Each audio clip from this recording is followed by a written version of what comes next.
जय हिंद, मैं Sapna Agarwal from I big wonder. ये सब आप जान चुके हैं, फिर भी दोबारा बता रही हूँ क्योंकि एनईपी आने के बाद बच्चों को क्लासरूम्स में एंगेज कैसे करें, ये सवाल हर एक के मन में आ रहा है। एक्टिविटी ओरिएंटेड होने की ज्यादा बातें होने लगी हैं और कई बार हमको परेशानी हो रही है कि भाई सिलेबस पूरा करें या एक्टिविटी कराएं। तो खैर, आप मेरे वीडियो को लाइक कर लीजिए कि आपके लाइक करने से मुझे काफी एनकरेजमेंट मिलता है। वीडियो को पूरा देखें, सब्सक्राइब करें और सब टीचर्स के साथ शेयर करें। अगर आज ये वीडियो आपने नहीं देखा तो शायद आप बहुत सारी ऐसी एक्टिविटीज मिस कर जाएंगे जो विदाउट कॉम्प्रोमाइजिंग ऑन सिलेबस आप अपनी क्लासरूम्स के अंदर स्टूडेंट्स को एंगेज करने के लिए यूज कर सकते हैं। तो चलिए स्टार्ट करते हैं। तो सबसे पहले एक बात, that students don't get engaged with things.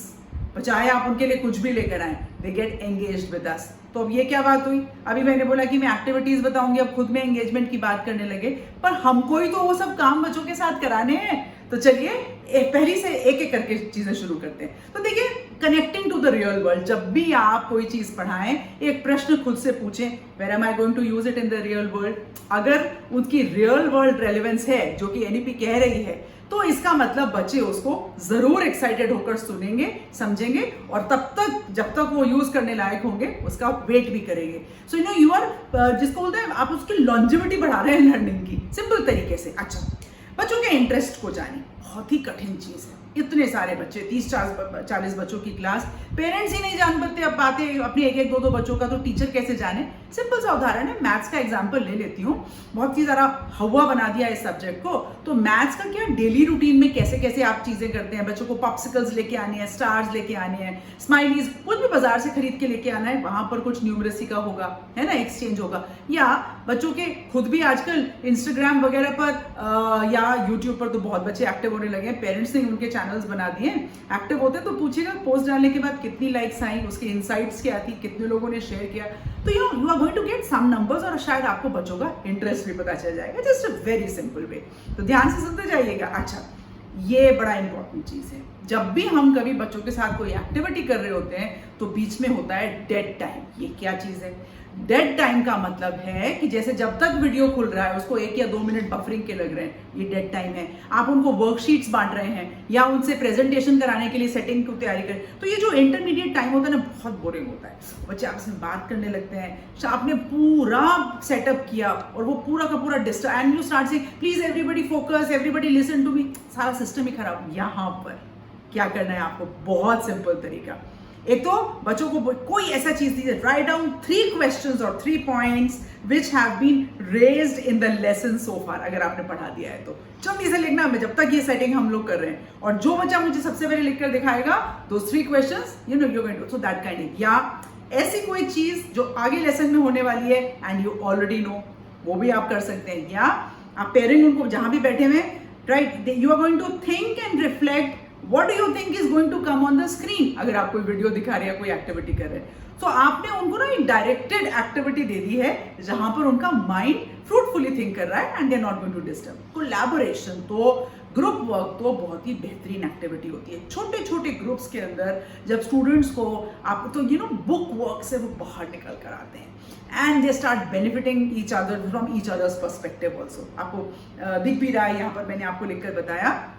यहाँ पर आप पार्टनरशिप्स को एनकरेज करें, राइट। इन सब चीजों के अंदर आप, अच्छा, यहीं पर कोलैबोरेशन में ना बच्चों, इसके अगला पॉइंट आप ध्यान रखें कि बच्चों को लगातार एनकरेज करें प्रेजेंटेशन करने के लिए। हाँ, एक वर्ड ऑफ कॉशन, कई बार ना सिंगल खड़े होकर प्रेजेंटेशन करने में डर लगता है बच्चों को, यू नो, दे स्वेयर, क्या होने वाला है। So why? तो उसको बहुत सिंपल है, ग्रुप प्रेजेंटेशन करवा दें। So there is an activity which everybody is going to present together. तो जब ग्रुप होता है ना, मोर देन 1 पर्सन, तो 1 पर्सन की गलती नहीं होती, हम सब कर रहे हैं, कहीं ना कहीं किसी से गलती होती है, तो शेयरिंग सी हो जाती है कहीं ना कहीं, and the presentation becomes more effective. So ask the students to keep delivering regularly. मतलब ये आपको प्लानिंग करना है, मैं एक्टिविटीज बता रही हूँ, प्लानिंग, लेसन प्लानिंग के अंदर ये आपको डालनी है। अगर आप चाहते हैं कि मैं आपको लेसन प्लानिंग के अंदर भी डाल के बताऊं तो डालिएगा कमेंट बॉक्स में। चलिए मिलजुल के करेंगे इसके अंदर। हाँ, बैठे बैठे तो कौन नहीं थक जाता है, तो बच्चों को भी मूवमेंट कराना क्लास में बहुत जरूरी है ना। पूरे लेसन के अंदर हर रोज 30-40 मिनट वो पूरा आपके बैठकर बात सुने, नॉट डन।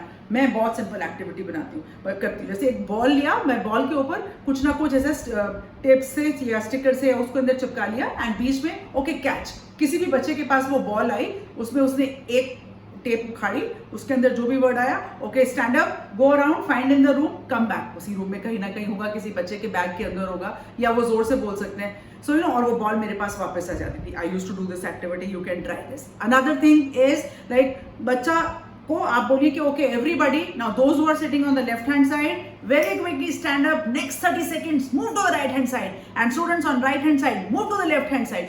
थोड़ा सा क्योटिक होगा, 30 सेकंड नहीं 1 मिनट लगेंगे, but you know they are moving and you know that energy, भागो भागो भागो 30 second, and you when you get your students moving they get engaged, और बैठकर पढ़ाई करते हैं। वापस मोनोटनी ब्रेक हो जाती है उनकी पढ़ाई करने के लिए। You have to plan. मैं अभी वीडियो के एंड में बताऊंगी कि एक्टिविटी का टाइमिंग कितना होना चाहिए, कैसे आपका सिलेबस कॉम्प्रोमाइज नहीं होगा। तो वेट करिएगा, मेरे साथ पूरा देखें आप आगे। अच्छा, ना जो मैंने आपको ये एक्टिविटी बताई ना बॉल के साथ करने वाली, इसको तो आप बहुत तरीके से आप कर सकते हैं। आप अपने सब्जेक्ट ओरिएंटेड वर्ड्स उसके अंदर डाल सकते हैं, कुछ फॉर्मूलाज डाल सकते हैं, कुछ डायग्राम्स डाल सकते हैं, डम शैट की कोई एक्टिविटी डाल सकते हैं, राइट। और आप मतलब तय है, गारंटी ले रही हूँ 100% एंगेजमेंट होगा स्टूडेंट का इस चीज के साथ। Now scaffolding is very important. What is the word? Scaffolding का मीनिंग आप शायद मुझे बता सकते हैं। देखिए, स्कैफोल्डिंग का मतलब होता है कि काम करते वक्त उनको सपोर्ट करना। ये वर्ड कहाँ से आया था कि जब वो मकान बन रहे होते हैं ना, बड़ी चिनाई हो रही होती है, तो डंडे बल्लियां लगा देते हैं उसके ऊपर ताकि उसको सपोर्ट मिले। From there the word scaffolding has come. So no, it's not a word जिसको हम एजुकेशन में यूज करें। So as an instructor, as a teacher, you should have your valuable check points. आपने बच्चे को कोई काम करने के लिए दिया, asked have you reached this level? If you have reached this level, what have you achieved by now? You know, something interesting.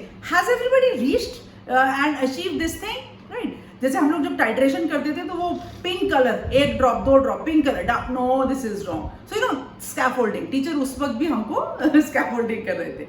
Now another activity is discovery and inquiry. Question पूछना, क्रिटिकल थिंकिंग, क्रिएटिव थिंकिंग, मतलब आप ये सोचिए कि कितना important है। And they are मतलब without fail part of national policy of education. You have to make the children critically think, you have to give them creative thinking opportunities। तो वो आप opportunities करें कैसे? चलिए मैं बताती हूँ आपको। Ask good questions। ये क्या बात हुई? कौन से good questions होते हैं? Number 1, open-ended questions, right? इसका मतलब किसी भी question का definition आंसर नहीं है, yes या no आंसर नहीं है, open-ended उनको जो पूछना है। Ask them equitable questions where everybody can give the answer, right? Related to your chapter or maybe not related to your chapter, and they should be legitimate questions, because आप बच्चों के thoughts या opinion सुन रहे हैं, इसलिए नहीं कि you are trying to find out कौन correct answer देगा। Yes, you are the correct answer। So 3 चीजें, open-ended, equitable and legitimate questions, and you bring the children back on the right track। Thinking time is very important। In fact, मेरा आइबिक wonder का भी लोगो जो tagline है, thinking minds in action। So unless your minds are thinking, you along with your children are thinking, they are not actually learning। You are just actually वो input जा रहा है, output नहीं आ रहा है, responses नहीं आ रहे हैं। So you know, let them explain something। कभी कभी उनको सोचकर explain करने दीजिए, right? Now another thing is, जैसे मैंने पहले बोला था आपको कि ना मूवमेंट करना बहुत जरूरी है, इसी तरह से ब्रेन को ब्रेक मिलना भी बहुत जरूरी है। When there is intensive study going on, who doesn't want a brain break? ऐसी स्टेज आ जाती है कई बार क्लास के अंदर। Take brain break along with you and with the students, you'll get them focused more।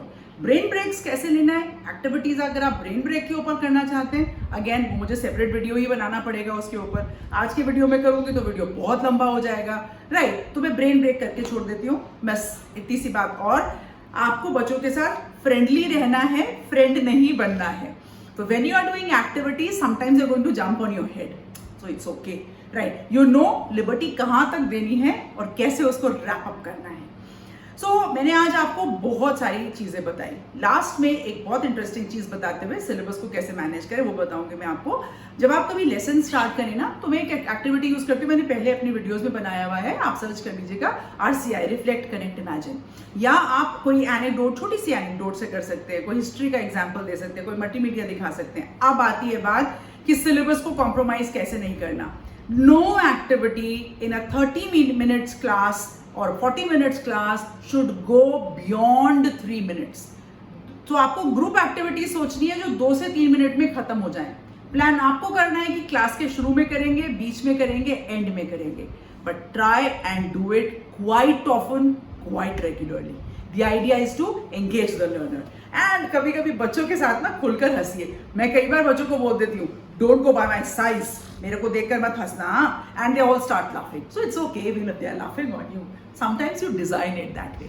सो मैं हमेशा कहती हूँ that everybody has a right to say I big wonder. तो एनईपी के बाद जब आप एक्टिविटी ओरिएंटेड क्लासेस करेंगे तो आपके लर्नर्स ज्यादा एंगेज होंगे। आज के वीडियो के बाद ना आपको ये भी बताना है आप इनमें से कौन कौन सी एक्टिविटीज यूज करते आए हैं या अब आप करेंगे और बाद में भी मुझे बताएंगे, है ना। मेरे वीडियो को लाइक करें, चैनल को सब्सक्राइब करें, सबके साथ इसको जरूर शेयर करें। आज के लिए जय हिंद।